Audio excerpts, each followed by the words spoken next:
This morning, millions will probably be hitting the road for the Memorial Day holiday, and ODOT is working to help reduce the number of construction zones as much as they can. In some spots, though, it's just not possible. 10 TV transportation reporter Amy Steigerwald joins us live here in the studio with details on where you will likely run into some congestion. Hey, Amy. Good morning. Yeah, and unfortunately, some of those spots, a lot of them are here in Columbus.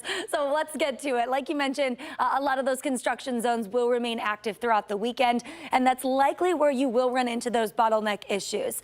Some of them already popping up this morning that we've been watching. 70 on the west side, where everyone is temporarily commuting on that westbound side of the interstate. So things are a little tight through that stretch. There are a number of spots also across the state that look very similar. So if you're heading down south, I-75 in both Dayton and the Cincinnati area as well, a couple spots there where crews will be working throughout the weekend. There are also a couple sporadic work zones over in Akron where you'll experience some delays.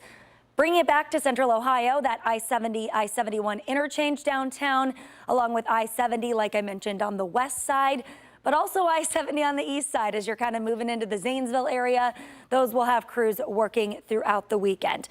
So if you're trying to avoid getting caught in traffic and you're heading out today, the best time here in the Buckeye State to leave really anytime before 11, so you're up early. You're already ahead of the game here. Between noon and 8, though, that's really when things are expected to pick up. Those are locations where you're going to see the potential for congestion, especially around those high travel holidays like Memorial Day, and just plan for some potential delays in those areas. If you're in a work zone or you see workers, just make sure you give them the appropriate space. Make sure you're following those reduced limits inside of the construction zones. And as a reminder, here in Ohio, fines double for violations in work zones. Troopers with Highway Patrol tell me they plan to be active, very active in those work zones that we mentioned across the state throughout this weekend.